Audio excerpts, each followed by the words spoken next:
بسم اللہ الرحمن الرحیم نحمدہ ونصلی علی رسولہ الکریم اما بعد۔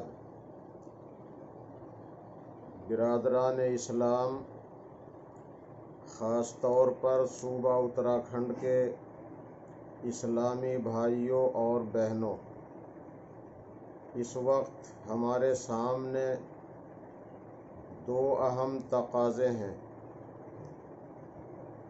پرسوں رمضان المبارک کا آخری جمعہ ہے اور اس کے 2 دن کے بعد انشاءاللہ عید الفطر کا مبارک تہوار آ رہا ہے، لیکن ان دونوں مبارک مواقع سے پہلے ایک حادثہ فاجعہ اور ہم سبھی کو غمگین کرنے والا حادثہ پیش آیا۔ فقیہ النفس، محدث کبیر، استاد الاساتذہ، استاذ محترم حضرت مولانا مفتی سعید احمد صاحب پالنپوری، شیخ الحدیث و صدر المدرسین دارالعلوم دیوبند وفات پا گئے ہیں۔ انا للہ و انا الیہ راجعون۔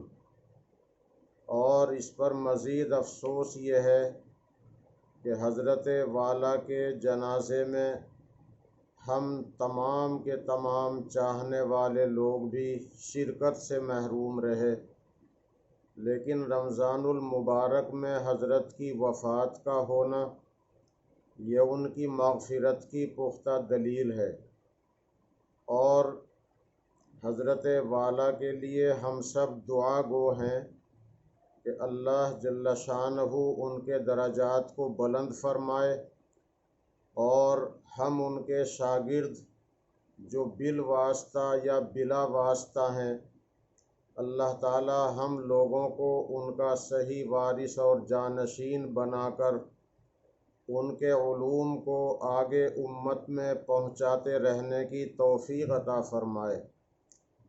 حضرت کے اہل خانہ کو اللہ جل شانہ صبر جمیل عطا فرمائے۔ اس کے بعد میں جمعۃ الوداع اور عید الفطر کے متعلق چند باتیں عرض کرنا ضرورت سمجھ رہا ہوں۔ جمعۃ الوداع کوئی تہوار نہیں ہے، یہ رمضان المبارک کا آخری جمعہ ہوتا ہے، اور اس کا کوئی پڑھنے پڑھانے کا الگ طریقہ نہیں ہوتا۔ اس کا جو خطبہ مخصوص سمجھا جاتا ہے، جس کی وجہ سے بعض احباب بار بار معلوم کر رہے ہیں کہ جمعۃ الوداع پڑھانے کا کیا طریقہ ہوگا، اس کا خطبہ کون سا ہے، کیونکہ بعض حضرات الوداع والا خطبہ پڑھتے ہیں تو بعض نئے ساتھیوں کو جو نا تجربے کار ہیں اور کم پڑھے لکھے ہیں اور اس وقت نماز پڑھا رہے ہیں، تو ان کے لیے یہ مسئلہ پریشان کن بنا ہوا ہے۔ وہ یہ سمجھ رہے ہیں کہ الوداع جمعہ میں خطبہ الوداع ہم کیسے پڑھیں گے؟ تو یاد رہے کہ الوداع والا خطبہ الوداع الوداع یا شہر رمضان، یہ خطبہ حدیث سے ثابت نہیں ہے، بلکہ فقہائے احناف، علماء دیوبند اور اہل سنت و جماعت میں سے علماء بریلی جو صحیح علماء ہیں، وہ اس خطبے کے پڑھنے کو مکروہ قرار دیتے ہیں۔ یہ الوداع والا خطبہ حدیث سے ثابت نہیں ہے، یہ بعد کے لوگوں میں سے کسی کا ترتیب دیا ہوا ہے، اس لیے آخری جمعہ پڑھانے والے حضرات بھی تشویش میں مبتلا نہ ہوں، اور جو آسان سا مختصر سا خطبہ 1.5-2 مہینے سے پڑھتے آ رہے ہیں، اس جمعہ کو بھی وہ اسی خطبے کو پڑھ لیں۔ اس کے بعد عید الفطر آ رہی ہے۔ ہمارے پردھان منتری جی نے عید کا مسئلہ، عبادت گاہوں کے کھولنے کا مسئلہ صوبے کے مکھیہ منتری وزرائے اعلیٰ کے سپرد کر دیا ہے۔ ہمارے صوبہ اتراکھنڈ کے مکھیہ منتری جی وزیر اعلیٰ ہمارے پرانے مکھیہ منتری راوت جی کی طرح، کیونکہ موجودہ مکھیہ منتری بھی راوت جی ہیں، تو پہلے راوت جی کی طرح ہمارے موجودہ مکھیہ منتری سب کا ساتھ، سب کا وشواس اور جیسا بھی ہو سکے سب کا وکاس، اس فارمولے پر عمل کر رہے ہیں۔ وہ بھید بھاؤ کرنے والے آدمی نہیں ہیں۔ کئی موقع پر ایسا ثابت ہو چکا ہے کہ وہ اپنی رعایا کے ساتھ امن اور انصاف چاہتے ہیں۔ ہمیں امید تھی کہ اگر چھوٹ ملے گی اور کرونا وائرس سے ہمارے صوبے میں امن ہوگا تو ہمارے مکھیہ منتری جی مسلمان بھائیوں کے لیے عید کی نماز کے واسطے ضرور چھوٹ دیں گے۔ اگر حقیقت میں کرونا وائرس سے حفاظت کا اطمینان ہو گیا ہے تو ہمارا شاسن پرشاسن ہمیں چھوٹ دے سکتا ہے، اور اگر ابھی اطمینان نہیں ہے تو لاک ڈاؤن اور سوشل ڈسٹینسنگ پر عمل کرنا ہی ہمارے لیے بہتر اور ضروری ہوگا۔ اگر عید کی نماز انہی حالات میں پڑھی جاتی ہے تو ہمارے مسلمان بھائی ان باتوں کو دھیان میں رکھیں۔ جن بستیوں میں جمعہ کی نماز ہوتی ہے وہاں کے بالغ مردوں پر عید الفطر کی نماز کا پڑھنا، عید الاضحیٰ کی نماز کا پڑھنا واجب ہوتا ہے۔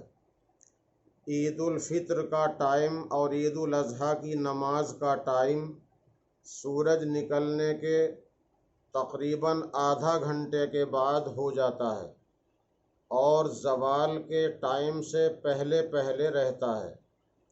عید کی نماز کی جماعت کے لیے بھی، بلکہ عید کی نماز کے لیے بھی وہی شرطیں ہیں جو جمعہ کی نماز کے لیے ہیں۔ جمعہ کی نماز کے لیے بھی مسجد کا ہونا شرط نہیں، اور عید کی نماز کے لیے بھی مسجد کا ہونا شرط نہیں، لیکن عیدین کی نماز کے لیے جنگل میں نکلنا مسنون ہے۔ عام حالات میں مسجدوں میں عیدین کی نماز بلا ضرورت پڑھنا خلاف سنت کہلاتا ہے۔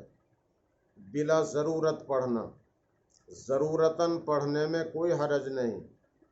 نبی اکرم صلی اللہ علیہ وسلم کی مسجد میں ایک نماز کے پڑھنے پر 50,000 نمازوں کا ثواب ملتا ہے، لیکن حضور پاک صلی اللہ علیہ وسلم عیدین کی نماز کے لیے جنگل میں نکلتے تھے، اس لیے عام حالات میں جنگل میں نکلنا سنت ہے۔ آج کے حالات عام حالات نہیں ہیں، یہ لاک ڈاؤن والی عید الفطر ہے۔ اس میں اگر ہمیں مسجدوں اور عیدگاہوں میں نماز کی اجازت نہیں ملتی تو ہم اپنی بیٹھکوں پر، مدرسوں میں، اسکولوں میں، گھروں میں، جہاں بھی موقع لگے لاک ڈاؤن کا اور سوشل ڈسٹینسنگ یعنی آپس میں فاصلہ بنائے رکھنے کے ضابطے پر عمل کرتے ہوئے کم سے کم 4 بالغ مرد اور اس سے زیادہ سوشل ڈسٹینسنگ والے ضابطے پر عمل کرتے ہوئے مناسب تعداد میں لوگ اگر ہو جائیں تو کہیں بھی عید کی نماز پڑھ سکتے ہیں۔ عید کی نماز اسی بستی میں پڑھی جاتی ہے جس بستی میں جمعہ کی نماز ہوتی ہو۔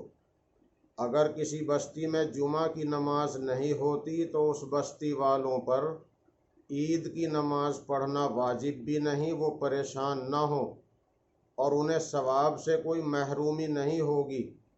ہمارے بزرگوں نے، دارالعلوم دیوبند کے مفتیان کرام اور حضرت محتمم صاحب نے، اور ہمارے جمعیت علماء ہند کے صدر حضرت مولانا سید ارشد مدنی صاحب نے اپنی اپیل میں یہ فرمایا ہے کہ جہاں جمعہ کی نماز نہیں ہوتی وہاں کے لوگ اگر مناسب وقت پر چاشت کی نماز پڑھ لیں تو وہ ان کے لیے کافی ہے۔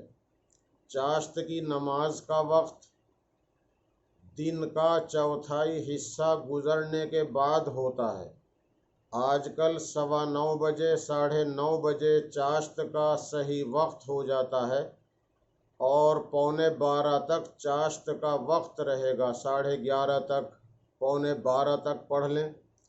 4 رکعات چاشت کی نیت سے پڑھیں، چاہے ایک سلام سے پڑھ لیں چاہے 2 رکعات کر کے پڑھ لیں۔ یہ ان بستیوں کے مسلمانوں کے لیے عید کی نماز کا قائم مقام بن جائے گا جہاں جمعہ کی نماز نہیں ہوتی، اور جہاں جمعہ کی نماز ہوتی ہے وہاں اشراق کی نماز عید اور بقرعید کے دن پڑھنا جائز نہیں، اور عید کی نماز وہ لوگ سورج نکلنے کے آدھ پون گھنٹے کے بعد سے لے کر 11:15 تک مناسب اوقات میں پڑھ سکتے ہیں۔ پڑھانے والا امام نیت کرے گا کہ میں عید الفطر کی 2 رکعات نماز واجب اللہ کے واسطے امام بن کر پڑھتا ہوں، اور مقتدی نیت کریں گے۔ اصل تو ان کا عید کی نماز کے ارادے سے کسی جگہ جمع ہو جانا، آ جانا ارادہ لے کر یہی نیت ہے، مگر اگر وہ زبان سے بھی کہہ لیں کہ 2 رکعات نماز واجب عید الفطر 6 زیادہ تکبیروں کے ساتھ اللہ کے لیے امام کے پیچھے پڑھتا ہوں، یہ نیت کی جائے گی۔ اصل تو میں نے عرض کر دیا کہ نیت دل کے ارادے کو کہتے ہیں۔ نماز کا طریقہ بھی میں عرض کرتا ہوں، پڑھانے والے بھی اس کو سیکھ لیں اور پڑھنے والے بھی ذہن میں بٹھا لیں کہ پہلے تو نیت ہو گئی، نیت دل کے ارادے کو کہتے ہیں۔ 2 رکعات نماز واجب عید الفطر 6 زیادہ تکبیروں کے ساتھ اللہ کے لیے امام کے پیچھے پڑھتا ہوں، اور امام نیت کرے گا امام بن کر پڑھتا ہوں۔ اس طرح نیت دل میں کر کے اللہ اکبر کہہ کر ہاتھ باندھ لیے جائیں۔ امام اور مقتدی سب مل کر سبحانک اللہم و بحمدک، جس کو ثنا کہتے ہیں، اس کو پڑھیں۔ ثنا پڑھنے کے بعد 3 زائد تکبیریں ہوں گی۔ اللہ اکبر کہہ کر ہاتھ کانوں تک اٹھا کر چھوڑ دیے جائیں۔ دوسری تکبیر اللہ اکبر کہہ کر ہاتھ کانوں تک اٹھا کر چھوڑ دیے جائیں۔ تیسری تکبیر اللہ اکبر کہہ کر ہاتھ کانوں تک اٹھا کر باندھ لیے جائیں۔ امام صاحب اعوذ باللہ بسم اللہ پڑھ کر الحمد شریف پڑھیں گے، سورت ملائیں گے، رکوع سجدہ کریں گے، اس کے بعد دوسری رکعت کے لیے کھڑے ہو جائیں گے، اور دوسری رکعت میں پہلے قرات ہوگی، اور قرات کرنے کے بعد اب 4 تکبیریں ہوں گی۔ پہلی 3 تکبیریں زائد ہیں جو عید کی نماز کے لیے، اور چوتھی تکبیر رکوع کی ہے۔ عیدین کی نماز میں دوسری رکعت کے رکوع کی تکبیر بھی واجب ہے، تو یہ 4 تکبیریں ہوں گی۔ پہلی تکبیر اللہ اکبر کہہ کر ہاتھ کانوں تک اٹھا کر چھوڑ دیے جائیں۔ دوسری تکبیر اللہ اکبر کہہ کر ہاتھ کانوں تک اٹھا کر چھوڑ دیے جائیں۔ تیسری تکبیر اللہ اکبر کہہ کر ہاتھ کانوں تک اٹھا کر چھوڑ دیے جائیں، اور چوتھی تکبیر رکوع کی ہے۔ اللہ اکبر کہہ کر ہاتھ اٹھائے بغیر رکوع کر لیا جائے، اور نماز سے فارغ ہونے کے بعد سلام پھیرنے کے بعد دعا کی جائے اپنے ملک کے لیے، ساری دنیا کے لیے، امت مسلمہ کے لیے، اور اس کے بعد 2 خطبے پڑھنا سنت ہے۔ عید کی نماز کا خطبہ پڑھنا فرض نہیں، سنت ہے، اور لیکن اگر خطبہ پڑھنا شروع کر دیا جائے تو اس کا سننا واجب ہے۔ اگر کسی آدمی کے لیے خطبہ پڑھنا مشکل ہو تو خطبہ چھوڑا جا سکتا ہے۔ جمعہ کی نماز سے پہلے خطبہ پڑھنا فرض کے درجے میں ہے، چاہے مختصر اللہ کا کوئی ذکر ہو۔ تو عیدین کی نماز کے بعد یہ خطبہ پڑھنا سنت ہے، پڑھ سکتے ہوں تو جیسے اول کلمہ، دوسرا کلمہ، تیسرا کلمہ، چوتھا کلمہ، پانچواں کلمہ، چھٹا کلمہ، ایسے ہی درود شریف، ربنا آتنا فی الدنیا حسنہ، ان چیزوں میں سے کچھ کو پہلے خطبے کی جگہ پڑھ لیں، کچھ کو بعد کے دوسرے خطبے کی جگہ پڑھ لیں۔ اس سے بھی خطبے کی سنت یا خطبے کا وجوب جمعے میں ادا ہو جاتا ہے۔ تو یہ عید کی نماز کا مختصر آسان طریقہ ہے۔ مختصر طریقے کو سمجھ کر نماز عید ادا کی جائے۔ اگر عید کی نماز میں بھول چوک ہو جاتی ہے تو ازدحام میں تو سجدہ سہو بھی معاف ہوتا ہے، اب تو ازدحام نہیں ہوگا، اس لیے احتیاط کے ساتھ نماز پڑھانے کی ہم کوشش کریں۔ اگر کوئی واجب ترک بھی ہو جائے تو کیونکہ مختصر جماعت ہوگی تو سجدہ سہو بھی کر لیا جائے۔ یہ عیدین کی نماز کے لیے ہے، اور اپنے ملک کے لیے، اپنے لیے، ساری دنیا کے لیے، خدا کی خلقت کے لیے توجہ کے ساتھ ہم لوگ دعا کریں، اور عید الفطر کو اسی طرح امن اور سلامتی کا تہوار مناتے ہوئے ہم انشاءاللہ اللہ کی عبادت کے طور پر یہ دوگانہ ادا کریں گے۔ امید ہے کہ ہم کسی کو شکایت کا موقع نہیں دیں گے، اور اپنے ملک میں امن اور بھائی چارے کی زیادتی کی دعا کرتے رہیں گے، اور اپنی طرف سے کوشش بھی کرتے رہیں گے۔